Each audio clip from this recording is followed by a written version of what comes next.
Ladies and gentlemen, good day and welcome to Hindustan Unilever Limited conference call for the results of March quarter and financial year ended 31st March 2024.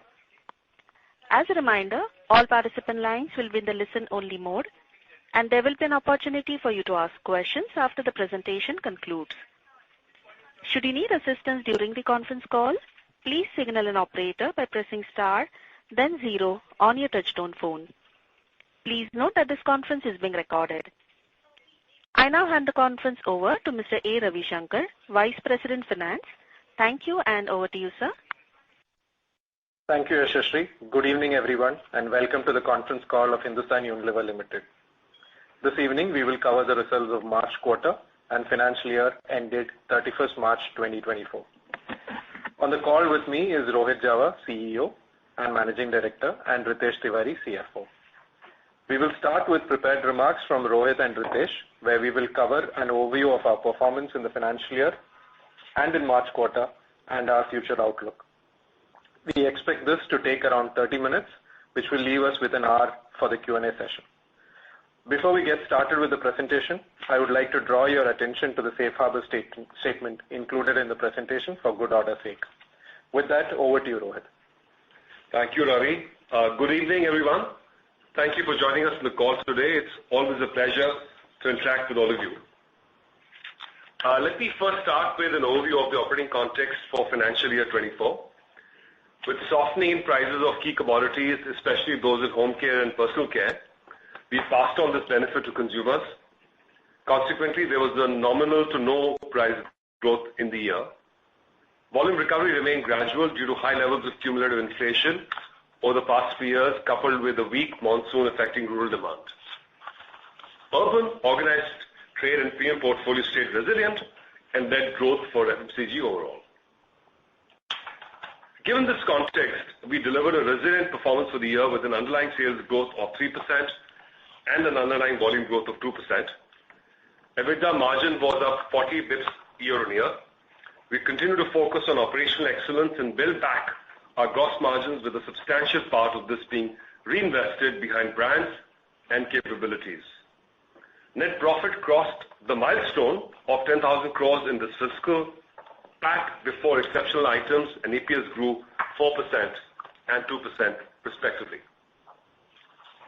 Moving on to our competitive performance.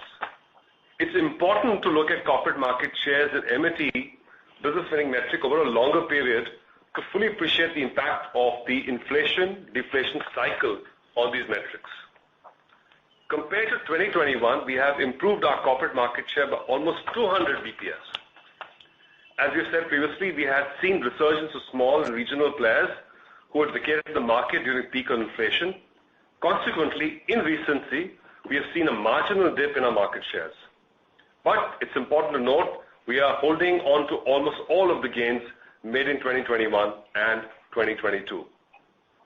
Last quarter, we discussed how we expect our MAT business winning metric to be impacted as we lap the high base. While the metric has dipped below 60% this quarter, we are confident that it will come back towards the second half of calendar year 2024. Our business fundamentals continue to remain strong, as can be evidenced by healthy penetration gains and business with growing or stable brand power as we continue to expand our physical and mental reach.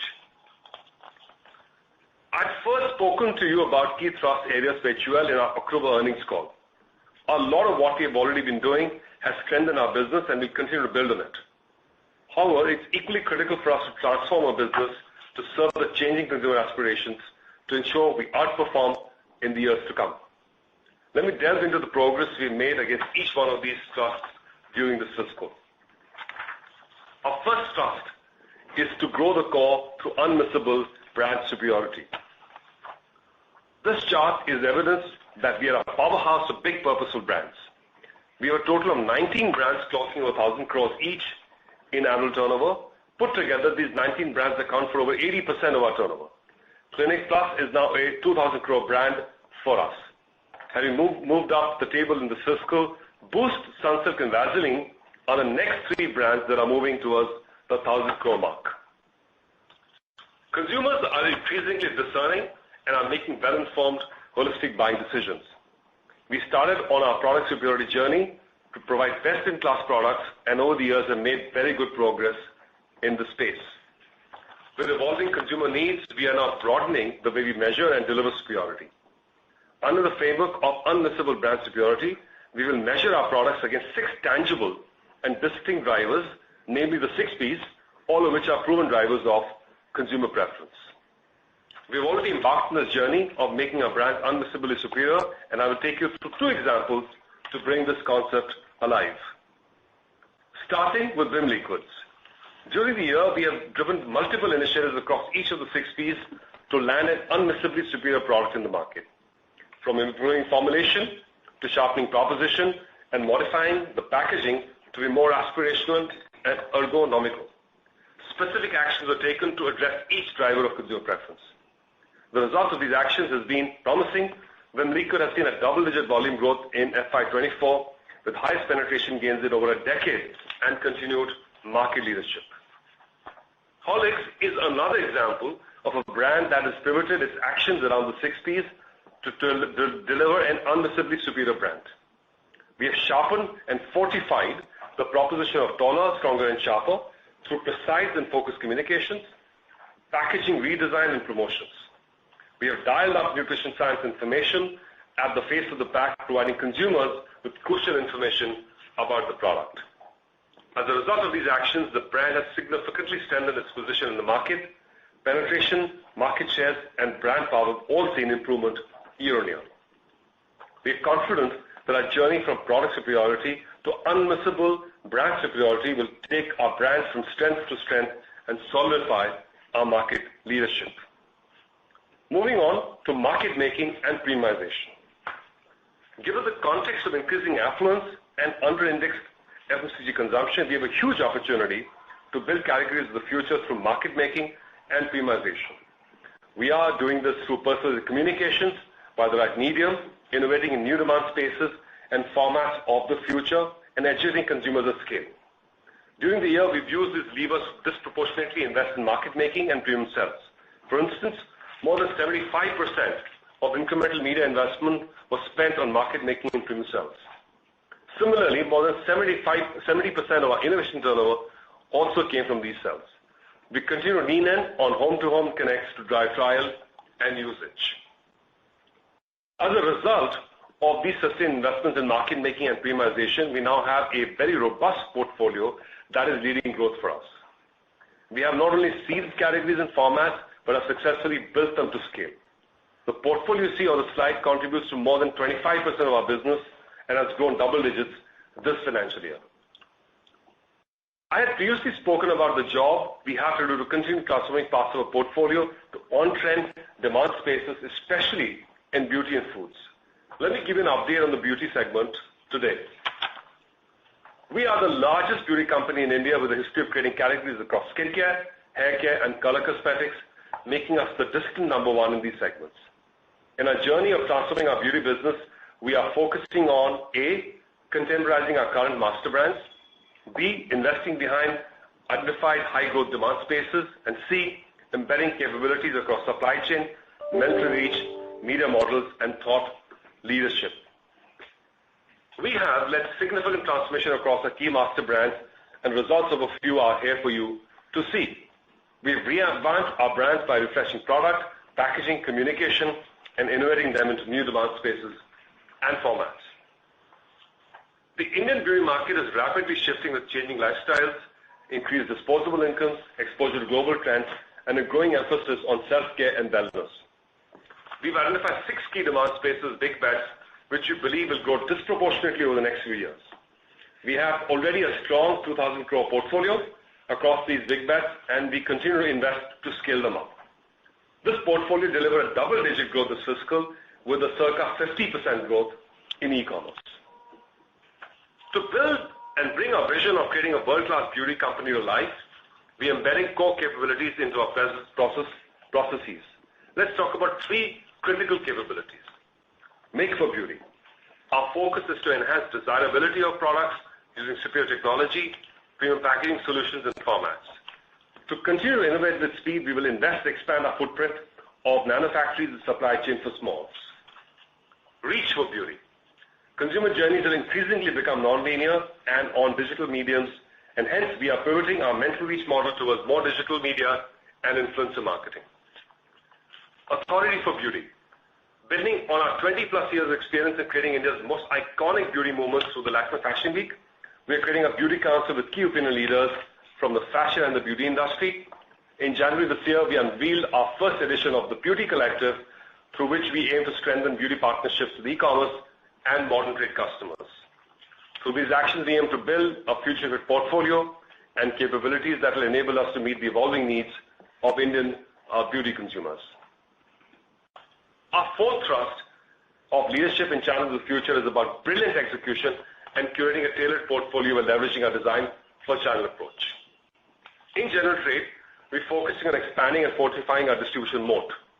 Our effective coverage and assortment both have seen a steady rise, standing at 1.2 and 1.25 times of full year 20 levels respectively. Our e-beauty app Shikhar continues to be a strong point of differentiation for us, and we have successfully onboarded 1.3 million stores in Shikhar till now. We have enhanced Shikhar's functionalities to include loyalty programs, innovative marketing campaigns, and best-in-class app features. These are yielding good results for us. For instance, stores onboarded on Shikhar are growing faster than the other stores. We've elevated our execution excellence by amplifying our in-store activations and through strong partnerships with customers in modern trade and e-commerce. As a result of our focus actions, we've increased our on-shelf availability by 200 basis points in modern trade and online availability by 500 basis points in e-commerce. These strategic thrusts are underpinned by our distinctive capabilities that we continue to strengthen. Let me speak briefly on each. Winning in many Indias is a capability that we'll continue to embed deeply across our organization, allowing us to cater to differentiated needs of Indian consumers. Our net productivity program is crucial for generating fuel for growth to invest behind our brand and capabilities. We will continue to generate efficiency across all lines of the P&L through this program. Reimagined HUL has given us a head start in our digital transformation agenda. Shikhar is a tangible example of the success of this program. We are now focusing on digital agenda on superior consumer and customer experience with an objective to sell more, save more, and manage better. Speaking about sustainability can future-proof the company and create new opportunities. It safeguards our operations, de-risks our supply chain, helps us attract and retain great talent, and shapes our response to the most pressing and relevant global challenges we face. Going forward, we'll accelerate our sustainability agenda around 4 key priorities that have the biggest material impact on the business, notably climate, nature, plastics, and livelihood. By focusing our efforts and resources, we make our stronger, tangible progress on these complex challenges while creating opportunities for our business.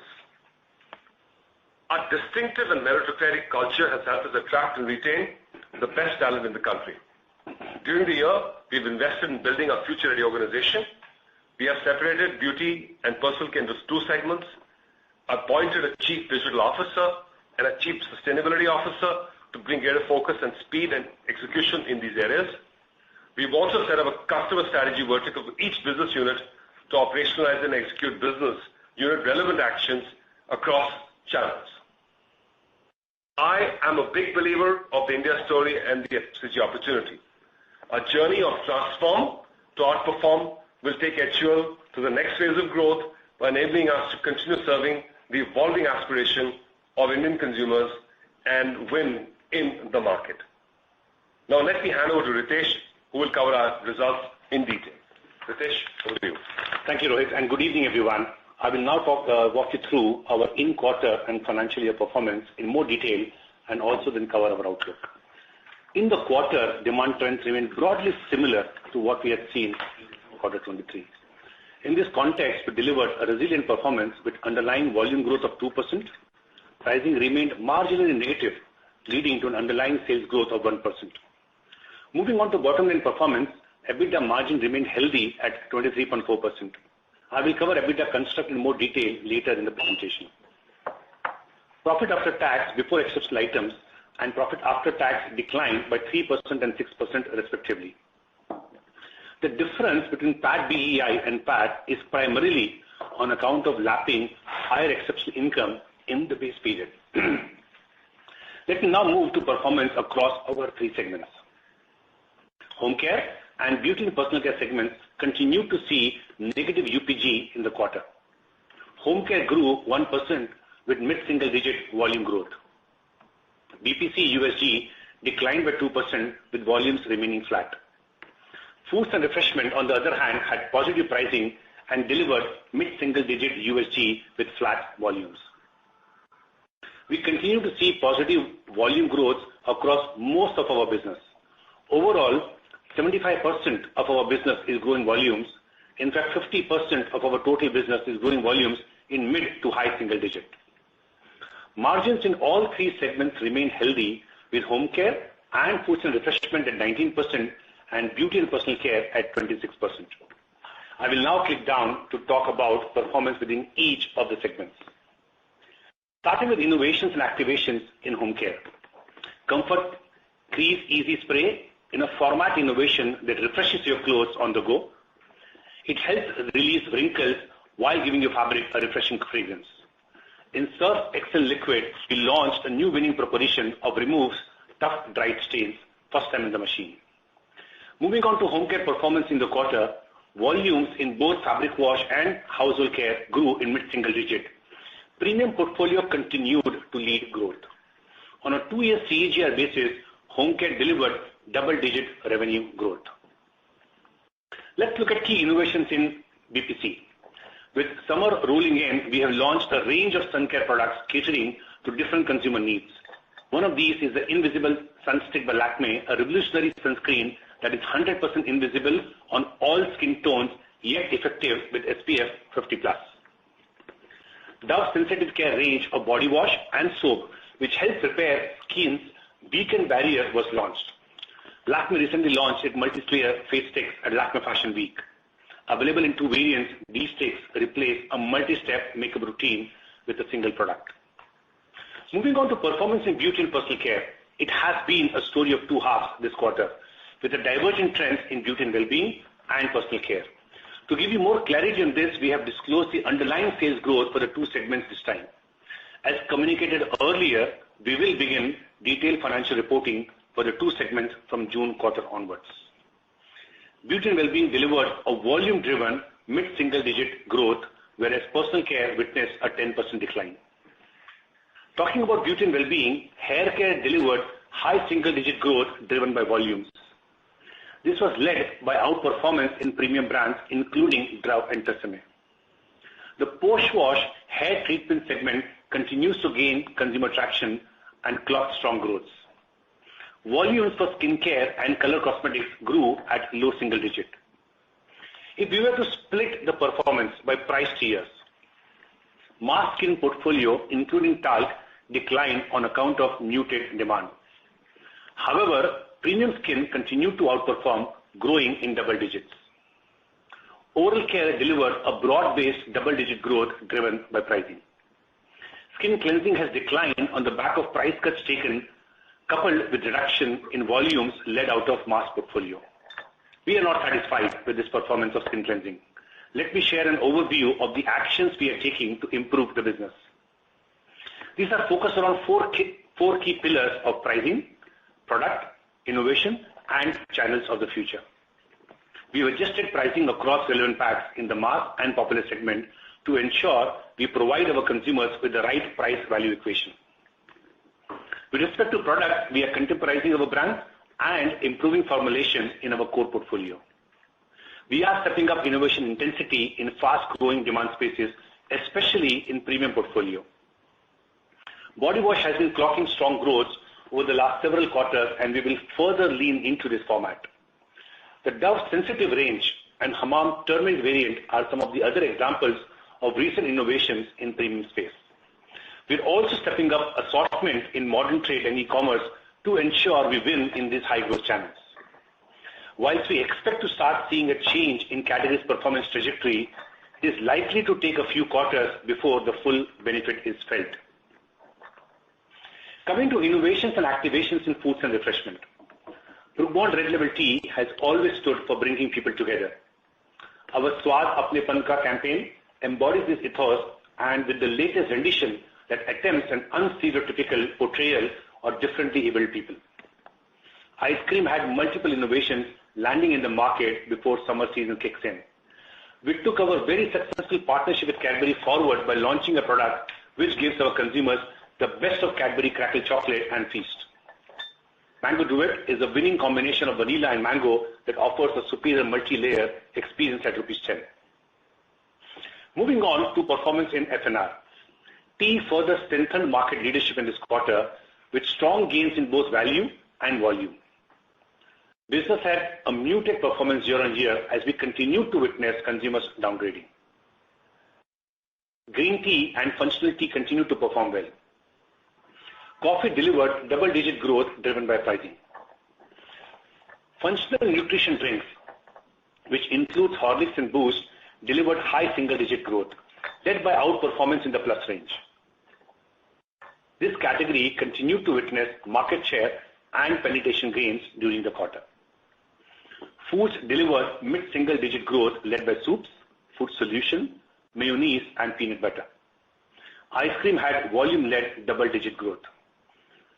We have had exciting launches in ice creams this quarter in lieu of upcoming season, a couple of which I spoke about in the previous slide. Let me now spend a few minutes explaining the components influencing EBITDA margin. At 23.4%, EBITDA has declined 30 BPS year-on-year. Gross margin at 51.3% has improved by 350 BPS year-on-year. We continue to focus on building back our gross margin through improved price coverage, mix, and net productivity initiatives. Advertisement and promotion investments at 10.8% is up 200 BPS year-on-year. Our absolute A&P investments was almost 300 crores higher than last year as we continue to invest competitively behind our brands and maintain share of voice ahead of share of market. We have also stepped up our digital media investments significantly as we rework our mental reach and media models with the reshaping of our portfolio. Employee benefits and other expenses at 18% is up 120 BPS year-on-year. This includes an impact of 30 BPS on account of staggered rate increase in royalty. The rest of the increase can be attributed to investments made in future fit capabilities and lack of price leverage. On a full year basis, other expenses and employee benefit expenses at circa 13% and circa 5% of turnover respectively are in line with our long-term trends. The combination of consignment selling agreement with GSK will have an impact of 60 BPS starting this quarter.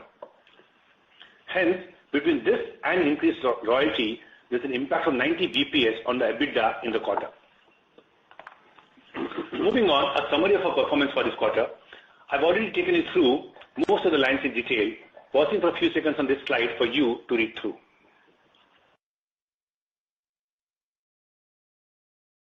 Coming to financial year results, Rohit has already shared the headline performance at the beginning of the presentation. Let me quickly recap the numbers. Underlying sales growth for the year was 3%.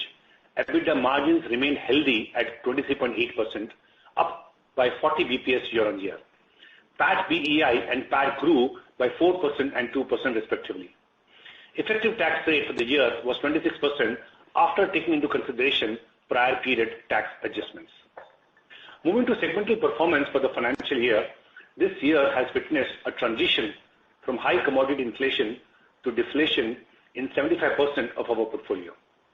In this context, we've had an underlying sales growth of 3% in home care and 2% in beauty and personal care led by volumes. In foods and refreshment, commodity prices remained inflationary during the year. Consequently, we delivered a mid-single digit USG driven by pricing. Margins in all three segments remain healthy, with home care at 18%, beauty and personal care at 26%, and foods and refreshment at 19%. Let me now talk about the progress made in rebuilding gross margin.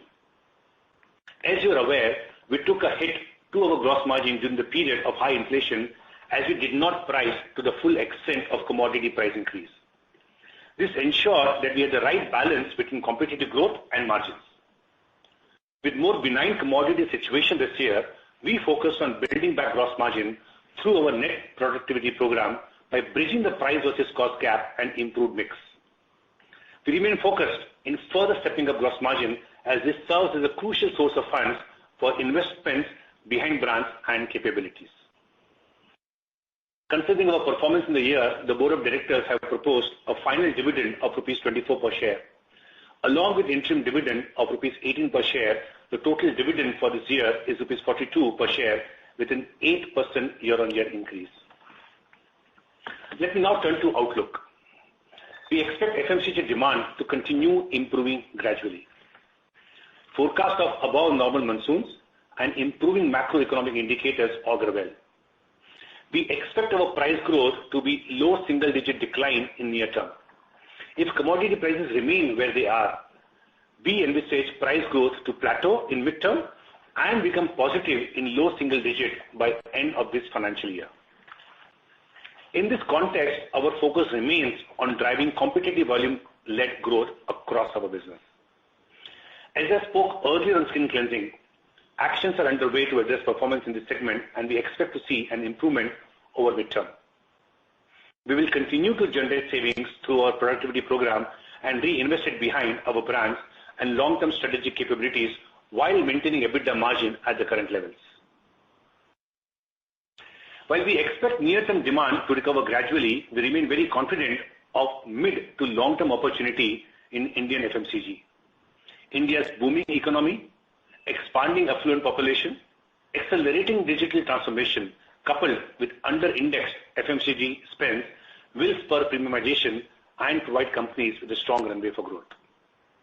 With our distinctive capabilities and our strategic thrust of transform to outperform, HUL is well placed to capture this opportunity.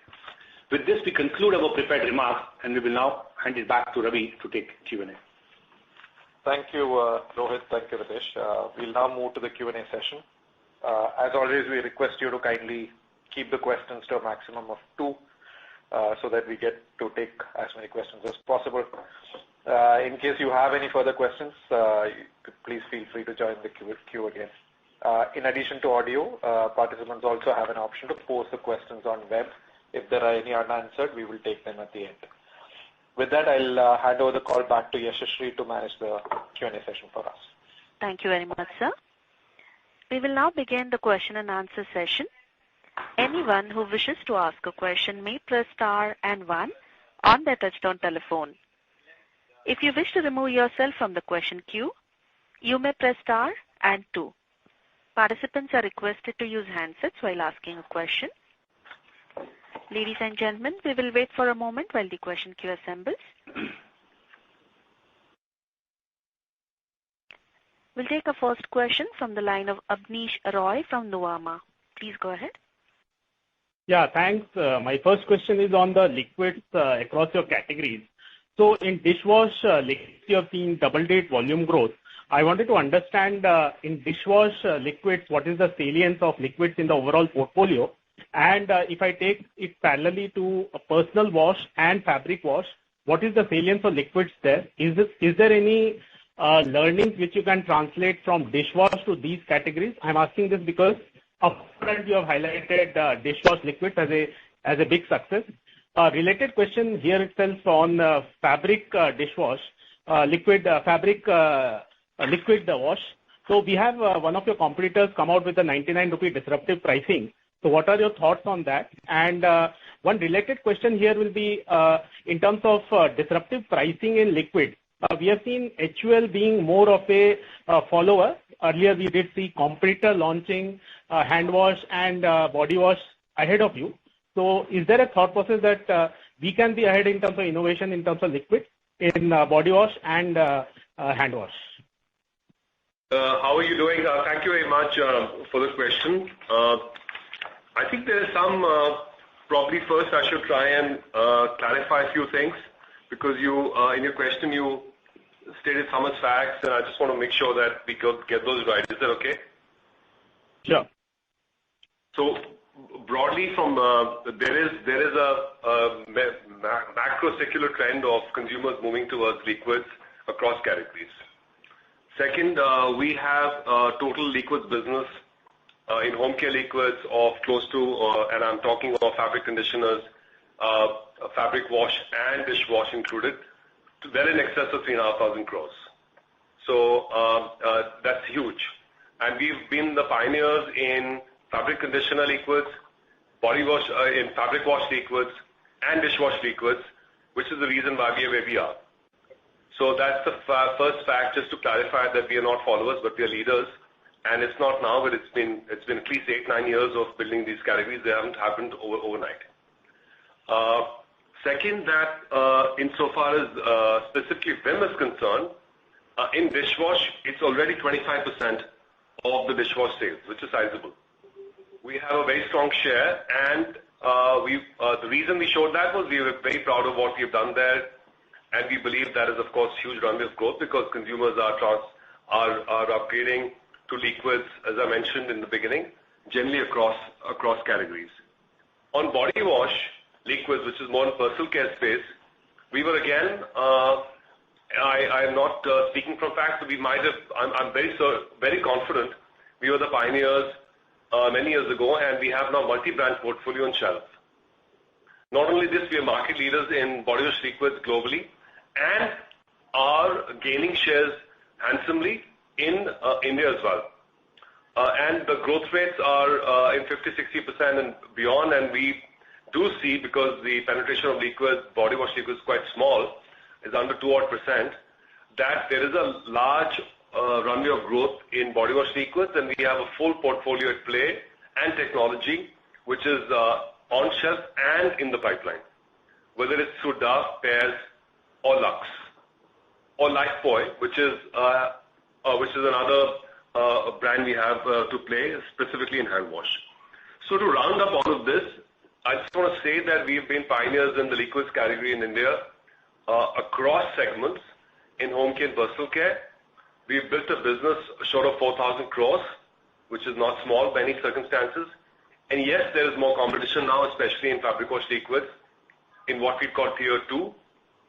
And speaking of Tier 2, or now that the market's fragmenting and opening up, there are many players, not just one, which have entered the market, given the market is now quite sizable, whether it's global players or local players. We do have a portfolio play, as we have in many of the categories we play in. We have Rin, which is in the market, and at a Tier 2 price with a great product and an unbeatable value for the consumer. And you should and will see a lot more action on the front of both Surf Excel liquid and Rin liquid when it comes to fabric wash. So I hope it gives you a sense of sentiment and commitment and decisiveness around this space. Sure. Just one follow-up. In terms of the fabric wash, what will be the salience for liquids? And my comment on the follower was only based on the disruptive pricing. Absolutely on your size, etc., liquids, and the first entry, I think clearly you have done a commendable job. So if you could give clarity on the salience in terms of fabric, what's the liquid? On fabrics, just help me with the numbers. 20%? We're in that sort of range, and don't hold me exactly to that number, but in that sort of range, but growing at 20%. So fast growth part of our portfolio, but we still do, of course, have a larger business in bars and powders. But we're talking of a massive category. So therefore, and the growth is in liquids. And as you mentioned, there's also now the Tier 2 at 99 rupees or thereabouts, other brands from other players too across the industry.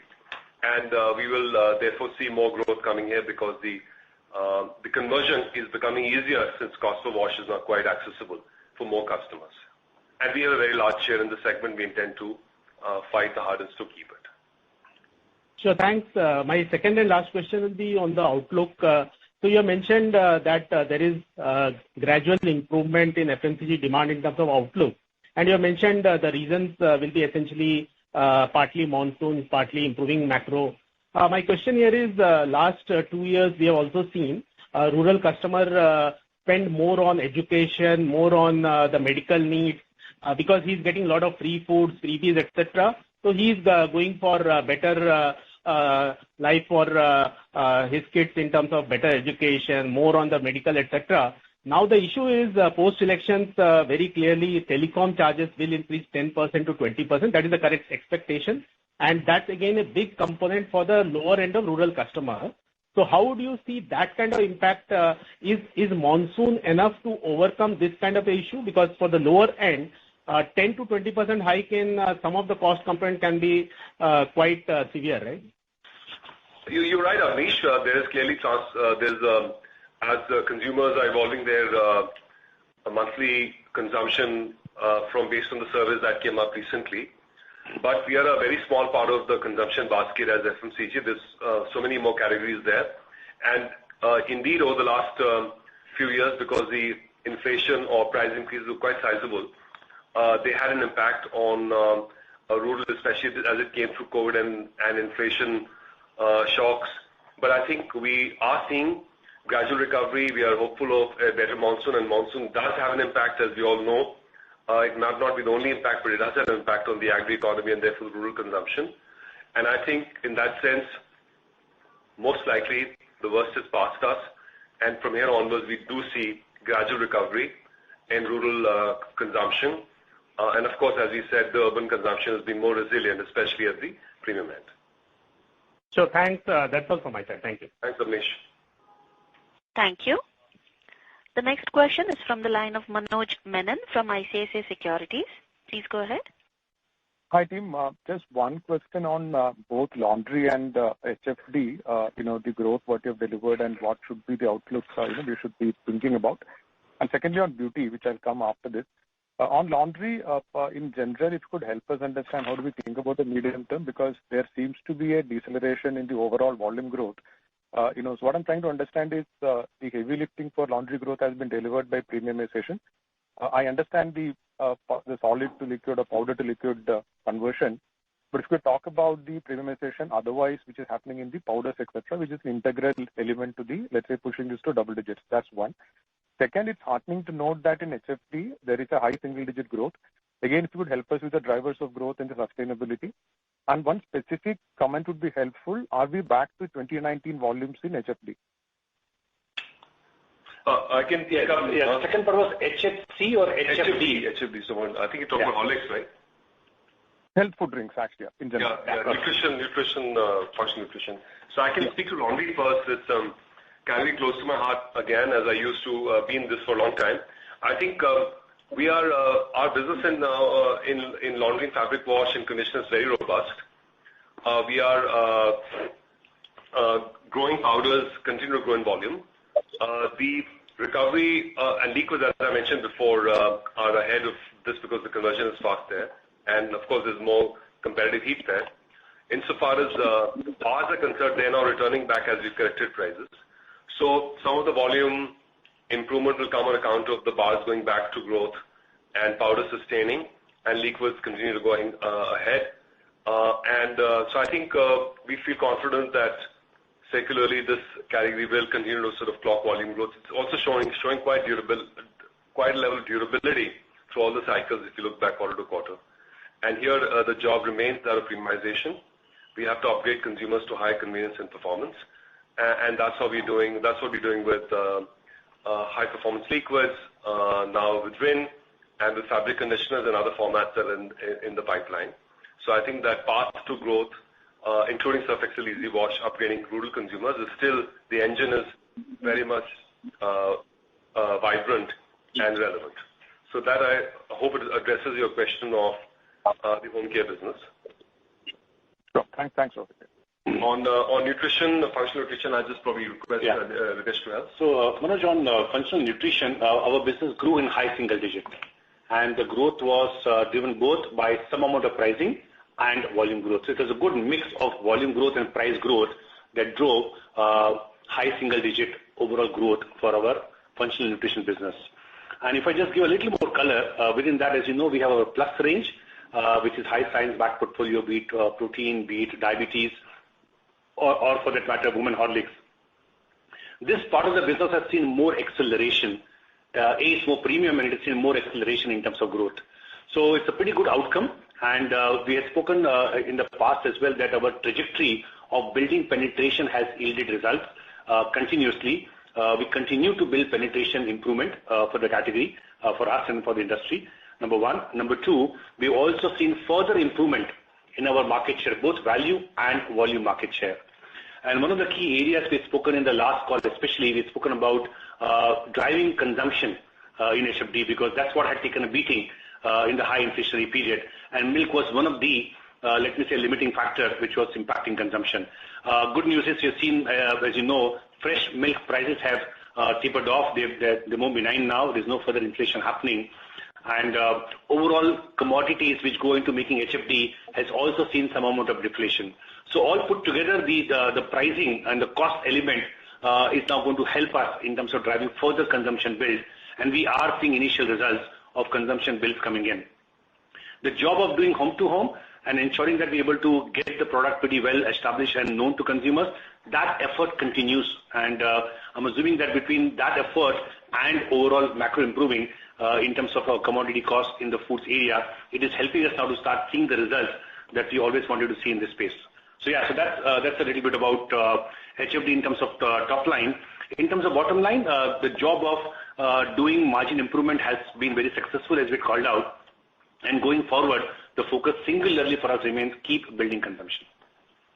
Thank you, Ritesh. Just quickly a follow-up here. Are we back to 2018, 2019 sort of indexed volumes, in the nutrition business? The volumes are back, they're growing. And as I mentioned, the key job for us is to ensure that we keep building the consumption as penetrations have improved already. So number of units have improved, we will start seeing consumption improving, and that is the focus area for us. Fair enough. And lastly, I just want to make a statement of hypothesis and just trust test, whether it's the right way of thinking. When I look at calendar year 2023, we have seen, let's say, the startup funding has declined 70%. In 1Q, the number what I saw is another 30%, etc. It does appear that it's a great enabling environment, for a large company like HUL with all the capabilities to outperform in beauty. Is that a right statement or hypothesis, let's say, can I make for the next 24 months? Assuming the ceteris paribus, template, what we see currently in the market remains. Yeah, for the beauty segment, correct? Yeah, that's right. Yeah.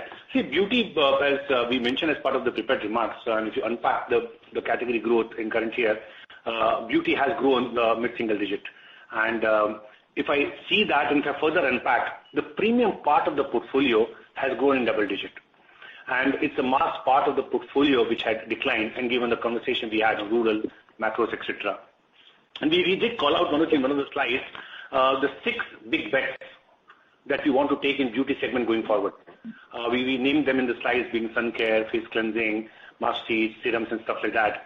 These segments put together is 2,000 crore business for us, growing at strong double digit. And within that, the e-commerce of this footprint of this business is growing at 50% plus. So the way we see going forward in the beauty space, 2 or 3 clear call-outs. The market will keep fragmenting. The market will keep getting more premiumized. And more demand spaces, sub-demand spaces will keep opening up. 6 are the ones which we have called out that we are going to lean in, and this is where you will end up seeing more amount of actions. In terms of portfolio brand, all 3 jobs to be done. Number 1, extending the current brands into more demand spaces. So be it Pond's getting into more serums and sun care, I'm seeing examples like that, or Lakme for that matter, or be bringing brands to capture new demand spaces. A classic example of that was Simple Beauty in the clean beauty space, or for that matter, Novology. And those brands will be needed to ensure that the upcoming demand spaces we are able to address and start making business with. And third, goes without saying, as we mentioned and called out earlier as well, that we're always active in the space in terms of any inorganic opportunities that we need to do. And if at all something comes across which is the right value, we will lean into that as well. So all 3 elements of making our own brand, leveraging brands of Unilever, of course leveraging technology globally, and ensuring that the demand spaces that we called out is what we keep focusing on. And we are seeing those results coming in, as I called out and quoted numbers of the current quarter on those segments. So we will go behind where there is growth in the space. Super. Thank you. Thank you so much, Rohit and Ritesh, and all the best. Thank you, Manoj. Thank you. We have our next question from the line of Arnab Mitra from Goldman Sachs. Please go ahead. Yeah, hi. My first question was in the soaps business. So there has obviously been a very sharp deterioration in the performance here. And in the context that our understanding is some of your competitors are doing better. Could you just take a minute to make us understand what exactly has gone wrong here in terms of value equation that you mentioned. Is it driven by competitive intensity spike, or is it that the brand equities have worsened, and therefore you need to invest back? If you could just help unpack what exactly is the problem here, and how much time do you think it could take? Sure. No, absolutely. We very much would like to, because first of all, so we don't take this lightly, and in particularly this quarter, we've seen an inferior performance, and we have addressed it. And let me just unpack for you really the causality and really what we have done.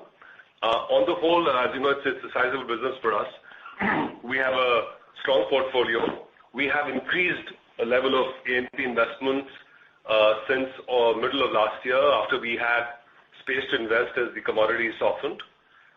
We have improved the product formulations of all of our key brands, Lifebuoy, Lux, Dove, Pears, and Hamam, and they are now the superiority levels in products is strong. I'm heartened to say that the brand power, in fact, recently I had a reading, is strengthening. So I think at a brand level, we are moving the right direction. So what this real issue of this decline in volume was essentially because price effectively is because we're lapping a price decrease base, and therefore that is, I think, generally true for the industry. But volume, which has dipped materially this quarter, is the one that is what we are addressing. And that was largely because of the mass end of the portfolio. So Lifebuoy and Lux, especially Lifebuoy, where we saw in past where we sell low unit price, we were off the value equation more recently in the last few quarters, and we've addressed that quite quickly this quarter, and now the new price stock is in the market, and we are seeing early signals, and we expect that to come back in the next quarter or two, because we've seen the same happening with NSD bars, and in this case, I think we took a bit longer than we should have on addressing the low unit price value equation, and which you've done now. Now, as we do that, let's not forget that the market is also upgrading, and our premium brands, Dove and Pears, are doing well. And basically there we are doubling down on innovation, on product quality, and on formats. So, as I mentioned previously in the call, our work on the bathing shower liquid is paying dividends. We see that becoming a sizable category like in other big categories we play in. So we are investing in innovation, new benefit segments and liquids. At the same time, making sure that our mass portfolio remains very much in the sweet spot of price and quality, and we're working, of course, at the same time improving its upgrading also the formulation in the mass segment to take it even to the next level, some proprietary technologies that we will talk when it's appropriate. So we do think this is really limited to the mass end of the portfolio, and we have taken the actions that we needed to take, and it should recover back in the next quarter or two. Thanks, Rohit, for the detailed explanation. Just one thing on pricing, again, from Ritesh's comments that you expect pricing to remain negative in the near term. Now, we've seen a little bit of bounce in palm oil, crude prices. Given that you're anyways lapping a deflation year, normally one would have expected HUL or most people in the industry to start putting in some pricing growth now. Why is that not the case this time? Is there anything different that you see in terms of pricing increases from here on? Yeah. So, Param, let me just pick up your pricing question. So, year on year, the total commodity basket for home care, for personal care, there is deflation. So, there is no case for us to take price increases.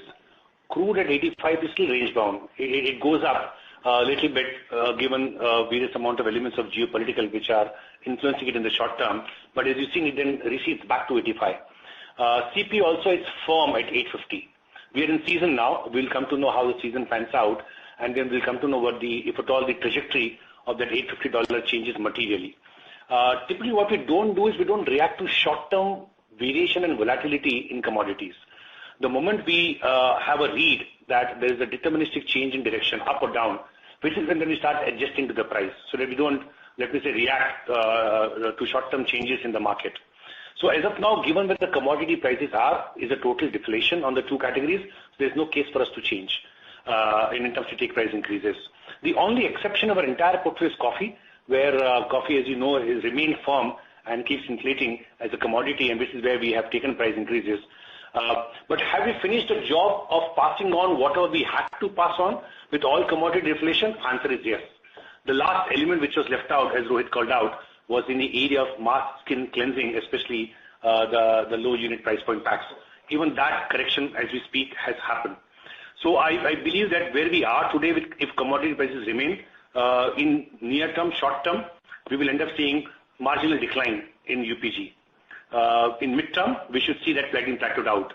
The second half of financial year, we will be able to keep leveraging our NRM and take some calculated price increases, and we expect to see a positive low single-digit price increase in second half of this financial year.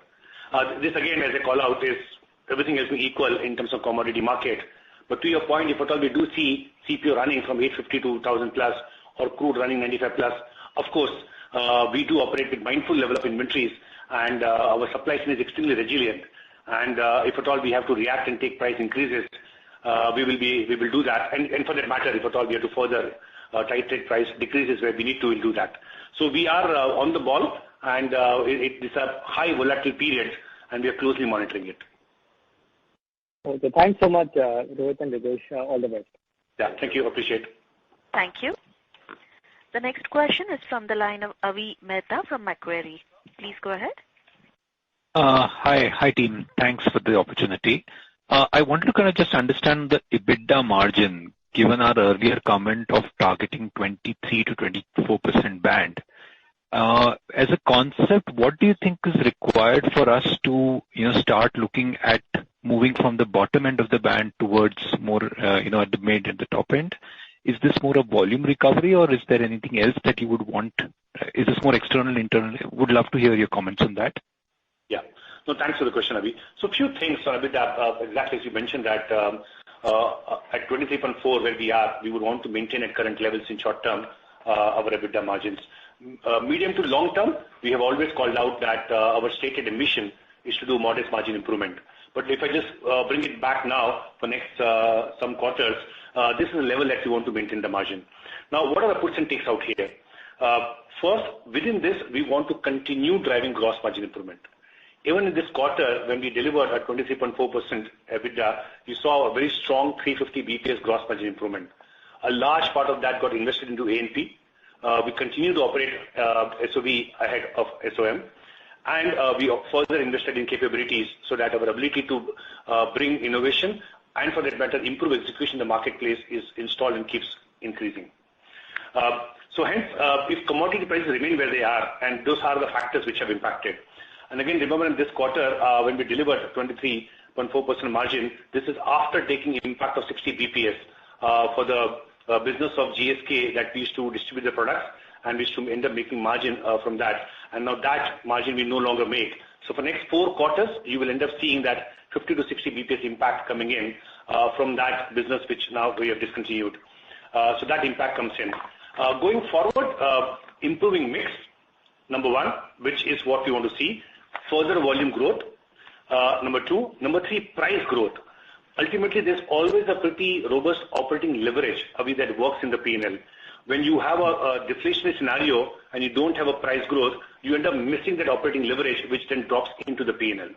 So those are the conditions which need to be existing for us to then start going towards the higher band, or for that matter, going beyond 24, which is a trajectory of overall market recovery, which is gradual, should continue to improve. Macros looking better.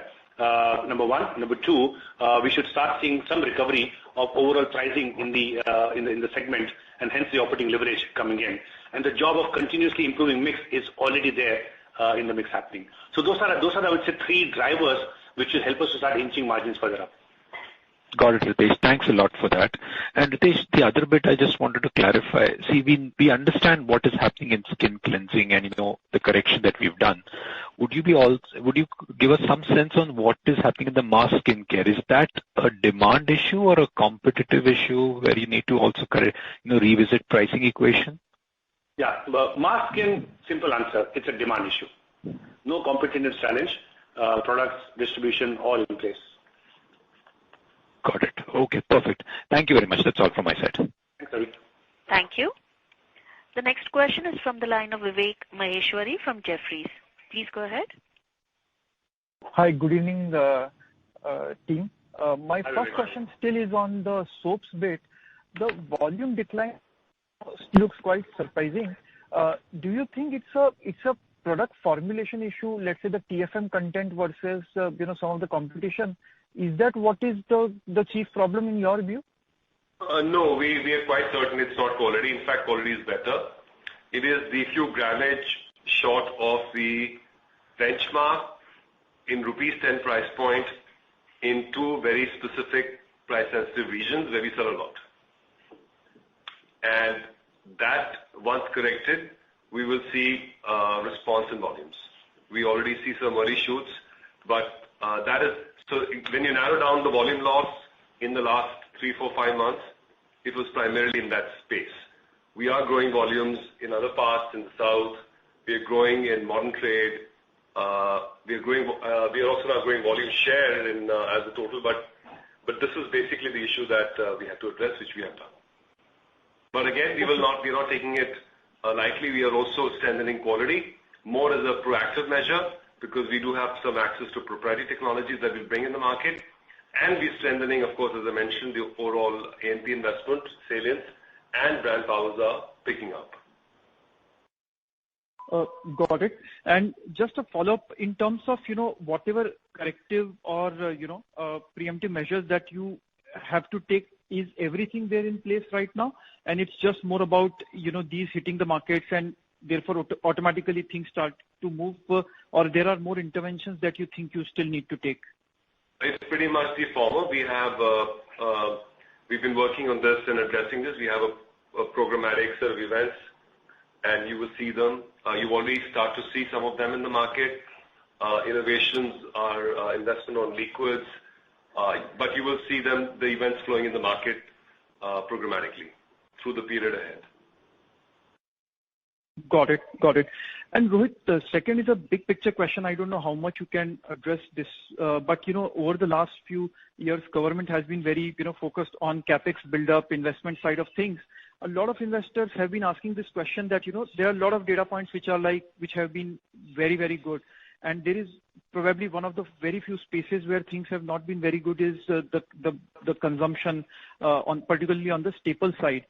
If the growth agenda of the government continues, the investment bit continues, after June, what will it take for all of that to percolate down to the bottom and the consumption bit picking up?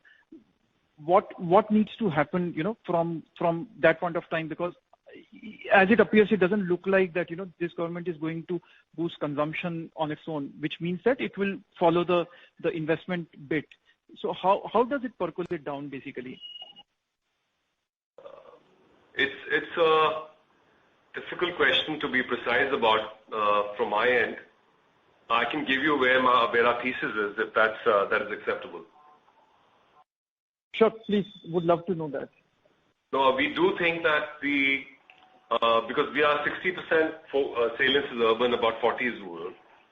And so far as urban is concerned, the growth has been resilient.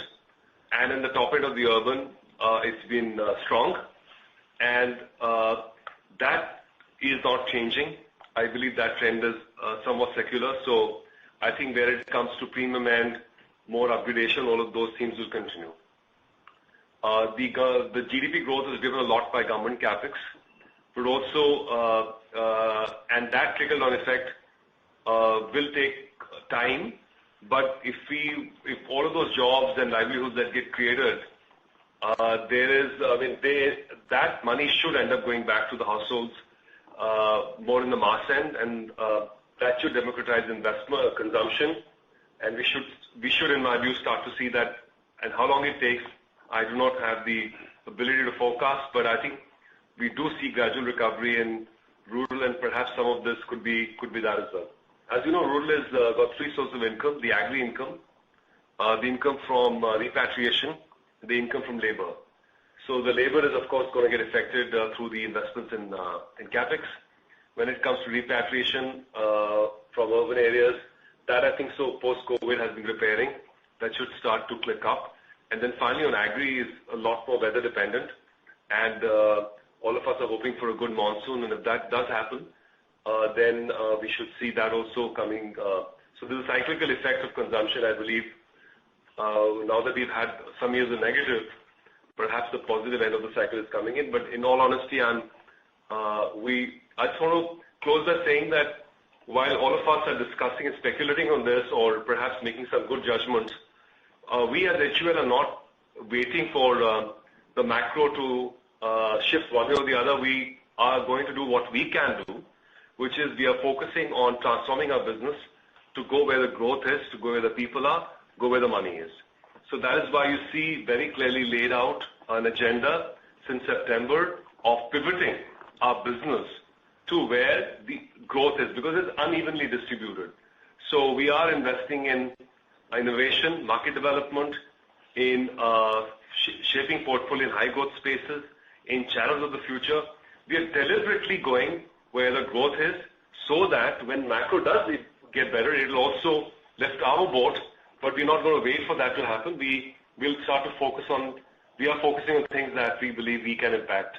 So that's why I just want to make the emphasis of this point, that is the energy of the company, is to transform ourselves to be a business that is shaped for where the growth is, and it's shaped for the new India, and that is going to be a source of outperformance as quarters go by. I hope that gives you some sense of really what we are trying to do inside the company while we wait for the macros to change. Oh, absolutely. Thank you, and wishing you all the best. Thanks, Vivek. Thank you. The next question is from the line of Percy from IIFL. Please go ahead. Hi, everyone. Good evening. I have two questions. Firstly, on Horlicks. So I saw your slide on all the actions you have taken, and you have grown penetration, market share, etc. However, the category growth is a little sort of subdued. Now, in the past, you have said that there are inflation issues with milk, etc. But apart from that, don't you think there is an issue of perception, especially in the last few quarters or months? There has been a lot of noise on social media that health food drinks are not actually very healthy and they have sugar content in them.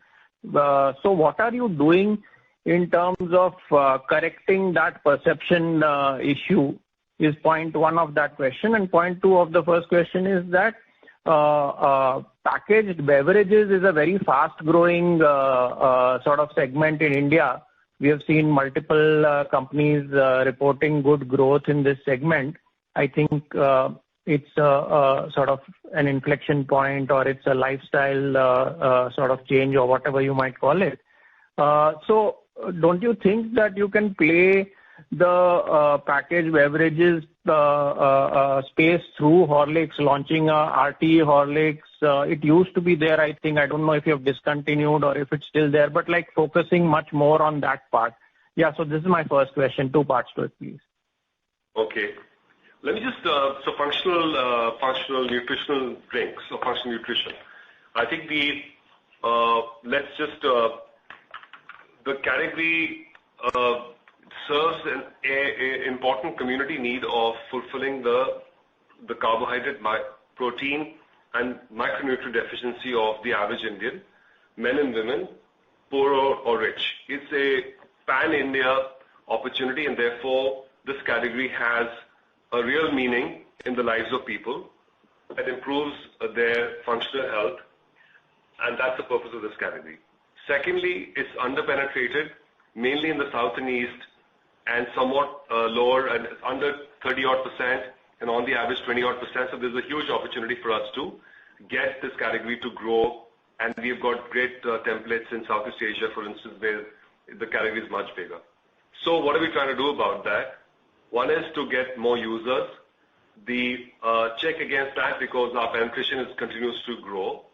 Second is to build a strong premium end, where we're seeing quite a good traction with the adult portfolio, or the adult science portfolio, where we already have under 600 crores of business that is growing strong double digits and is more profitable, and we still have more share and more market growth to feed on. And that part, whether it's serving diabetes or women's health, those sort of needs, those are being served, or light such drinks without sugar and so on and so forth. So that's a segment that's growing. We do need to do more in the area of relevance, and there we believe we have found the right proposition in Taller, Stronger, Sharper. And the mums in South and the East of India do swear by this product and have seen this being used over generations. And if we can keep reminding them that this is good for their families, then they do use it as long as we speak to their language, and we're using seasons like exams and monsoons, etc., to make sure the relevancy of this category stays high. And we are seeing very good traction. Our market shares are improving, and we are also stronger, not just in GT, but also in modern trade. So we will stay the course of reinforcing the relevance, because obviously if you don't remind consumers, then they do not know that this option exists for them to improve their functional health. When it comes to the issue of sugar, we have less than 1 teaspoonful of sugar added sugar to these drinks, and in our adult portfolio we have no added sugar. So in the kids portfolio, you do need a little bit to improve the palatability for the kids to feel like to drink it. And effectively what we have done there is that we make sure that we fit, of course, not the local regulations, but also just not the local, but also the Unilever standards. And our added sugar is less than teaspoonful so 1 200 ml cup. We have less than 1 teaspoonful of added sugar. So our sugar levels are just adequate to make the drink palatable. And we have reduced them, by the way, over years in the past, and we continue being on that journey. So that is really because it has become a little more relevant in the past few months. Are you communicating on this platform? Was what my question was. On the on the fact that the sugar is not a big issue. No,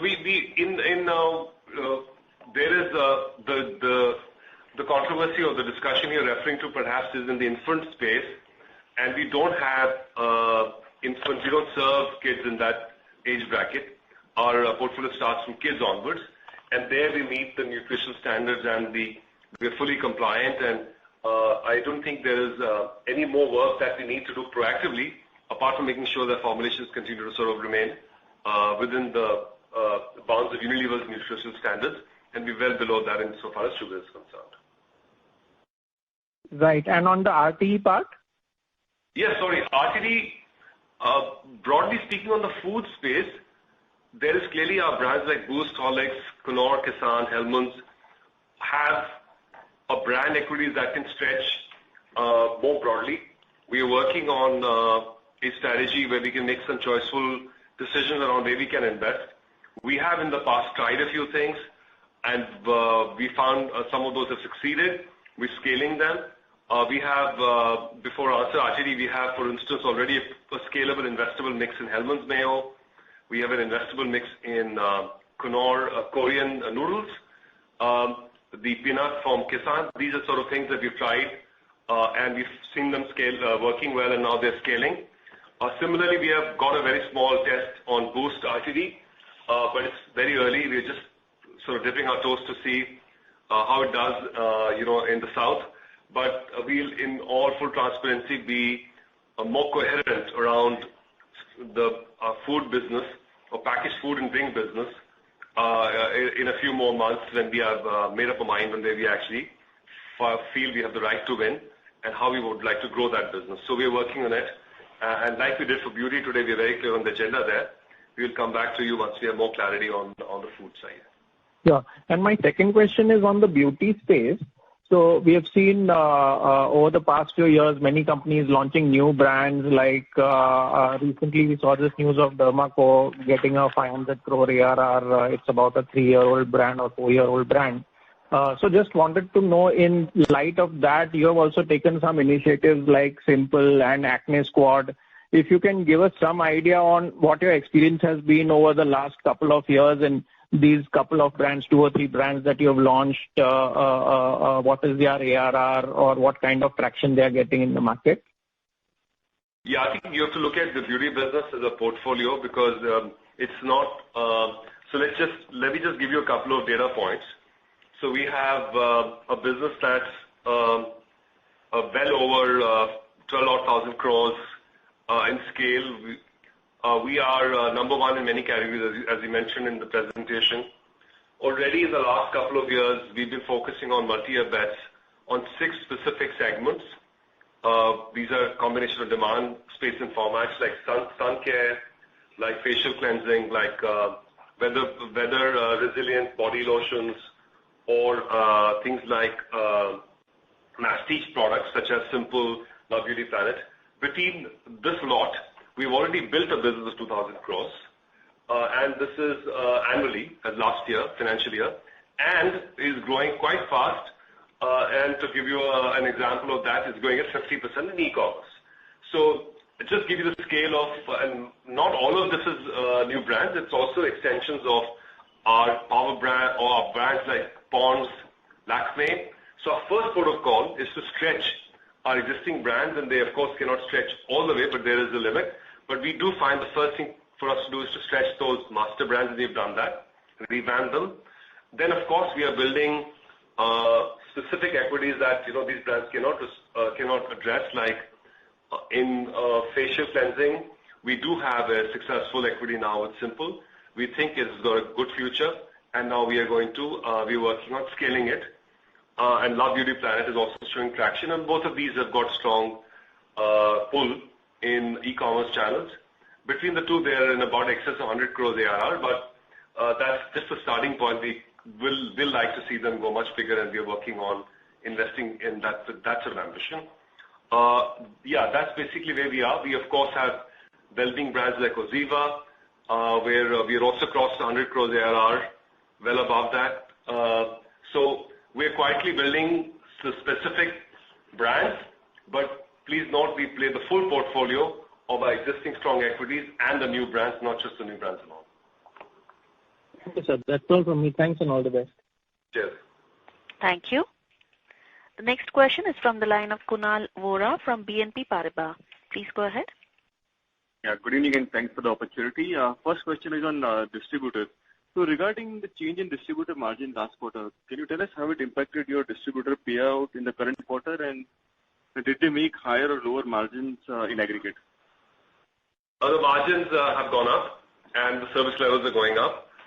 We will watch that more carefully in the top 100 cities that we've gone in, and it's yielding the results we were looking for. It's win-win, both for our distributor and the company. And now we'll watch it closely, and that's where we are at this point. And make sure that all people concerned, the customer, most importantly in this case the retailer, the distributor and the company, all of us benefit by this extra investment that we're making in this space. Understood. And continuing on this, you heard concerns from some distributors that in smaller towns there is some dumping happening, supplies coming from larger cities are cheaper compared to the price at which you might be providing to them. And like some of them also mentioned that like this impacted viability. Are you facing any such issues with retaining smaller city distributors? Any comments on this?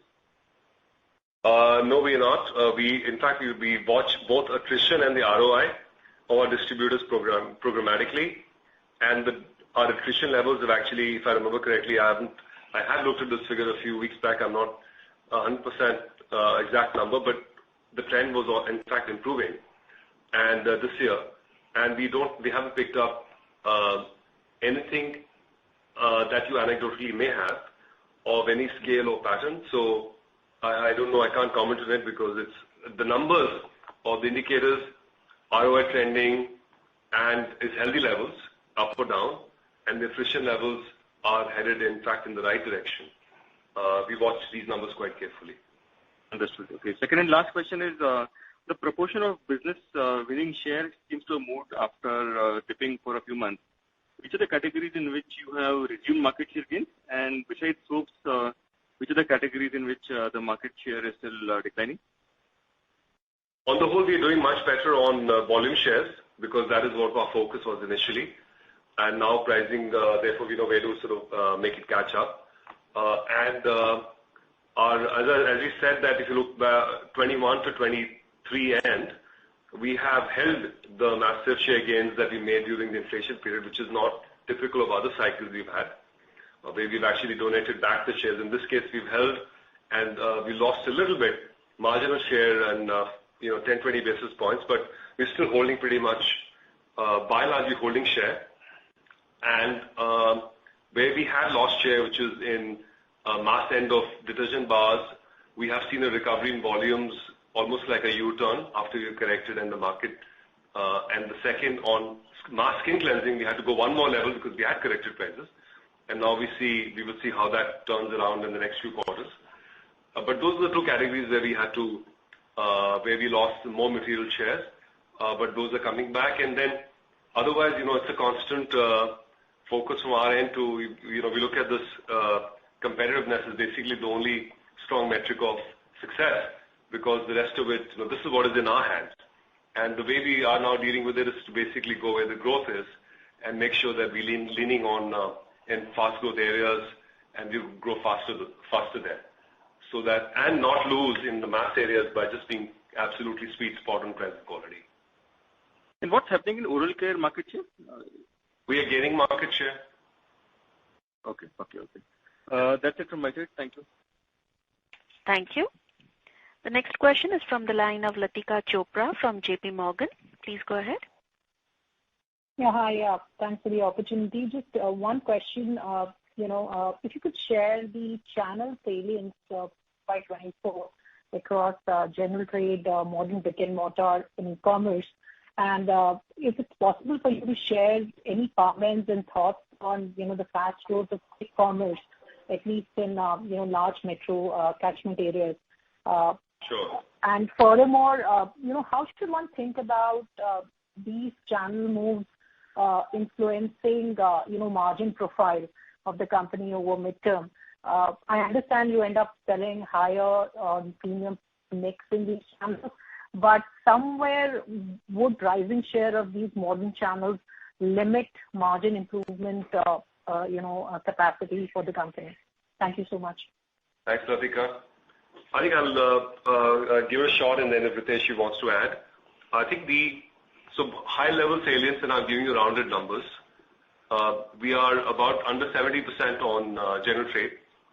We are under 20% or thereabouts on modern trade, organized modern trade retail, and we are around 6-7% on e-commerce. Clearly, e-commerce is growing the fastest, followed by organized or modern trade, then followed by general trade, and that's the high level shape of the market as well. Quick commerce is increasing.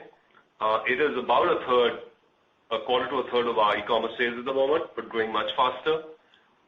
And we are gaining share in quick commerce and in e-commerce.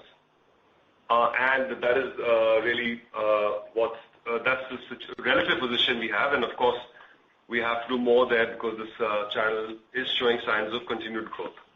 This is not one channel, but sub-segments like quick commerce, beauty commerce, and marketplace are the three main platforms within the e-commerce segment, and they are also growing.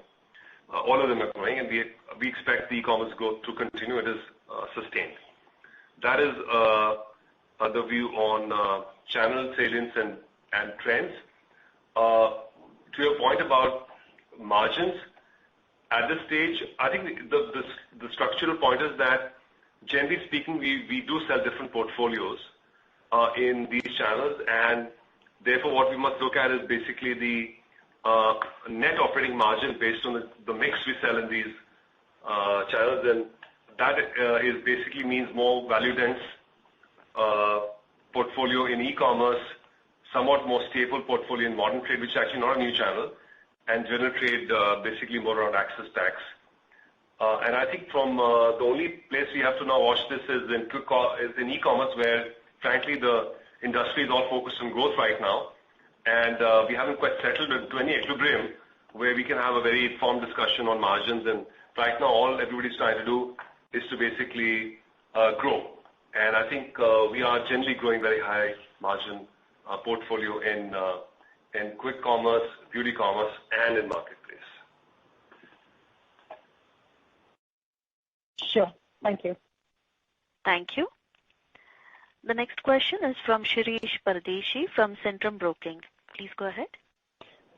Hi, good evening, Rohit and Ritesh. Thanks for the opportunity. Just two quick questions. On slide 12, you have given 6 Ps and what efforts we have taken on Horlicks and especially on HFD. I've been seeing last 3 years, we've been doing a lot of sampling and home to home. Do you think this category turn will happen, and this is very slow turn, and maybe another 2 years we will have to continue these efforts? Or do you think the efforts what we have done will start showing the numbers and the volume growth in second half? We see our indicators are brand power, market share, penetration, our profitability, all strong. We have 2 brands, Horlicks and Boost, and the future of this category may not just be the core. It might be a lot more to do with functional science and what we can do with the adult space, and that's our focus right now. That's about 10-15% of the portfolio, but growing quite fast. And we haven't even looked at the white spaces. So there are many levers of growth for this business. So first, what we have to do is to just do the basics and make sure that we stay focused on taller, stronger, sharper, and make sure the core becomes robust. And I think on Boost is already responsive even before this conversation we are having today, but for some years now. And Horlicks now also is now strong and stable. And if you walk the stores in the, say, South, you start to see the power of this category in modern trade, for instance, and the single-minded clarity with which we are now category managing this with our modern trade customers, with Boost and Horlicks. So these are 2 pillar categories. We just have to stay the course and do the right things with more users, more usage, and more benefits. I got that. The reason why I'm asking, since the time 5 years we've been tracking this, the recovery will happen. So I'm more curious that we have done this door-to-door sampling. What kind of sampling till date would have done, or maybe suffice to say, if Ritesh can say that how much promotions and ad spends or activities we have done over the last 5 years since the time of acquisition? Yeah. So, Ashish, around 40 to 50 million is what we did. As you remember, we had shared the number as well of home to home. And the way we had tracked, I had mentioned to you that we did not go and give products for free. We do have a learning that when you give these products for free, people don't end up using it. So you end up giving them at a discount, it then encourages them then to start consuming it. The outcome that we were seeking from this entire job of home to home was improving penetration. And to Rohit's point, we have seen penetration build up year after year for last 3.5 years as we have owned the business. Now 4 years coming to it. Number one. Number two, consumption, remember we had mentioned, is linked to not only what we end up doing in terms of building penetration, but overall macro. It was COVID first, then high inflation, then food inflation. So the macro, and of course B, very, very clearly the overall benefits that we end up selling as part of the portfolio.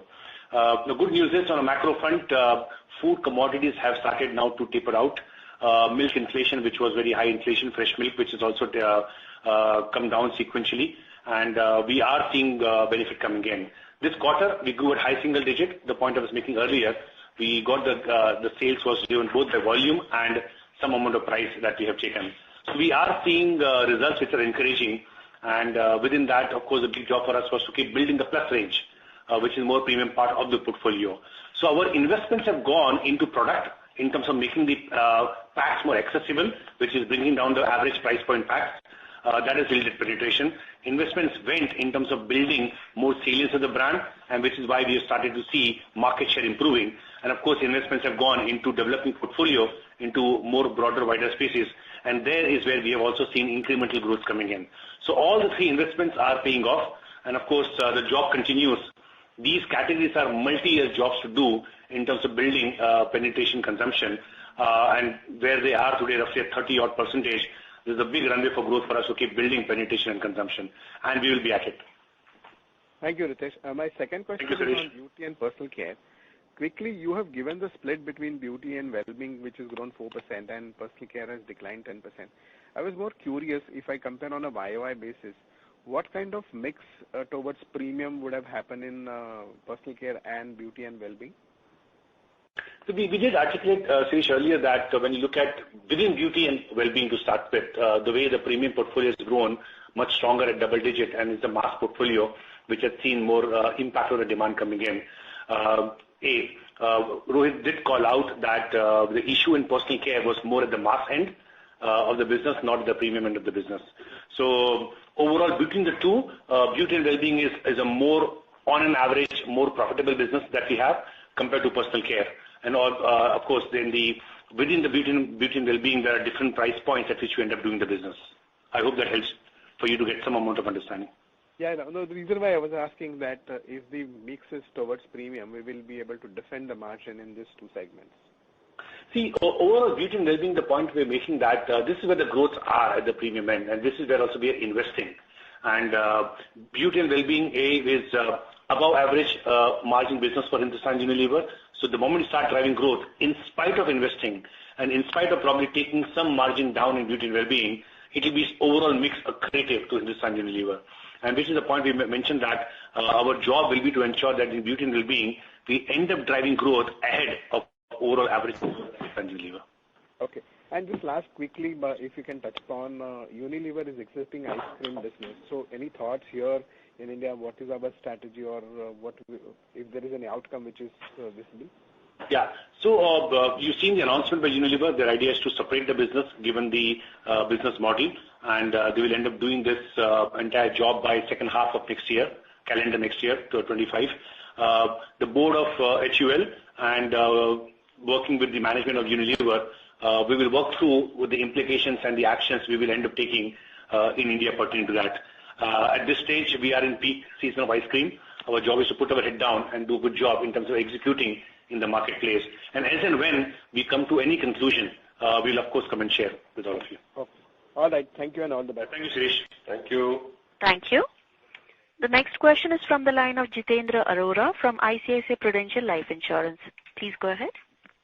Hi, thank you. Actually, my question has been answered before about licensing. Thank you, sir. Thanks, Jitendra. So, we covered the ice cream question as Suresh was asking Jitendra. Thank you. We'll take that as the last question for today. I would now like to hand the conference over to Mr. E. Ravishankar for closing comments. Over to you, sir. Thank you, Yashasri. With that, we come to the end of this session. If there are any further questions, feel free to reach out to any of us at the IR team. Playback of this event will be available on our website in a short while. Before we conclude, I'd like to take a moment to extend a warm welcome to Shilpa, who takes over as Controller and Head of Investor Relations, and also take a moment to thank all of you for the wonderful engagement over the past 3 years that I was in the role. Thank you again, and have a great evening. Thank you, sir. On behalf of Hindustan Unilever Limited, that concludes this conference. Thank you for joining us, and you may now disconnect your lines. Thank you.